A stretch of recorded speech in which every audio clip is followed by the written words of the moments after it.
Hi friends, welcome back to my channel. ఈ వీడియోలో ఇప్పుడే అందిన వార్త అండి.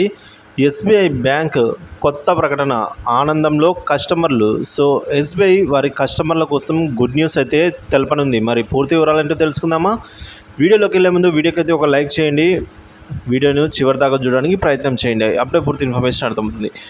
ఫ్రెండ్స్, భారతదేశంలోని అతిపెద్ద ప్రభుత్వ రంగ బ్యాంకు రుణదాతలలో ఒకటైన ఎస్బీఐ ప్రస్తుతం ఆర్థిక సంవత్సరంలో దేశవ్యాప్తంగా 400 శాఖలను ప్రారంభించాలని యోచిస్తోంది. ఎస్బీఐ తన నెట్వర్క్ విస్తరణ ప్రణాళికలో భాగంగా గత ఆర్థిక సంవత్సరంలోని 59 కొత్త గ్రామీణ శాఖలతో సహా 137 శాఖలను కొత్తగా ప్రారంభించింది. ఎస్బీఐ చైర్మన్ దినేష్ కుమార్ గారు విలేకరుల సమావేశంలో మాట్లాడుతూ 89% డిజిటల్ లావాదేవీలు బ్రాంచ్ వెలుపల జరుగుతాయి. బ్రాంచ్లు అవసరమా అని ఒకరు నన్ను అడిగారు. నేను అవును అని సమాధానం ఇచ్చాను, ఎందుకంటే ఈ నిర్ణయం అవసరం. కొత్తగా అభివృద్ధి చెందుతున్న ప్రాంతాల్లో శాఖలను ఏర్పాటు చేయవలసిన అవసరం ఎంతైనా ఉందని ఆయన చెప్పుకొచ్చారండి మేనేజర్ గారు. చాలా సంప్రదింపులు వంటివి కొన్ని సేవలు బ్రాంచ్ నుంచి మాత్రమే అందజేయబడతాయి. మేము సంభావ్య స్థానాలను అయితే గుర్తించాము. ఆ స్థానాలలో శాఖలను తెరవడానికి ప్లాన్ చేస్తున్నాము. ఈ ఏడాది దాదాపుగా 400 బ్రాంచ్లను కూడా ప్రారంభించాలని ప్లాన్ చేస్తున్నామని చెప్పారు.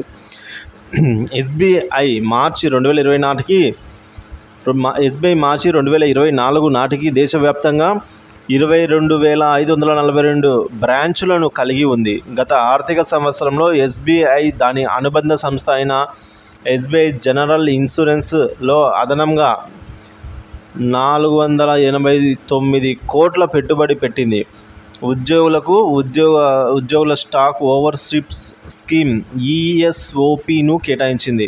దీంతో బ్యాంక్ షేర్ 69.95% నుంచి 69.11% తగ్గింది. మార్చి 2022తో ముగిసిన ఆర్థిక సంవత్సరంలో ఎస్బీఐ జనరల్ ఇన్సూరెన్స్ నికర లాభం వచ్చేసి 30.4% పెరిగి 240 కోట్లకు చేరుకుంది. గత ఏడాది 56 కోట్లు గత ఏడాది కంటే ఎక్కువగా రావడం జరిగింది. ఎస్బీఐ మరొక అనుబంధ సంస్థ అయిన ఎస్బీఐ పేమెంట్ సర్వీస్ 74% బ్యాంకు ఆధీనంలో ఉంది. మిగిలిన వాటా హిటాచీ పేమెంట్ సర్వీస్ కలిగి ఉంది. మార్చి 2024 నాటికి 33.1 లక్షలకు పైగా వ్యాపారి చెల్లింపు అంగీకార టచ్ పాయింట్లలో భారతదేశంలోని అతిపెద్ద కొనుగోలుదారులలో ఇది ఒకటి.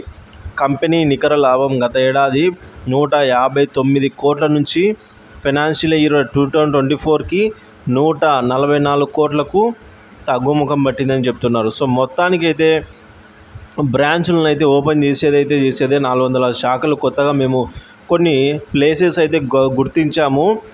సో ఎక్కడైతే యూస్ఫుల్గా ఉంటుందో కస్టమర్లకు బ్రాంచ్ అనేది అతి ముఖ్యము, అతి ప్రధానమైనది అని అయితే మనకు ఈయన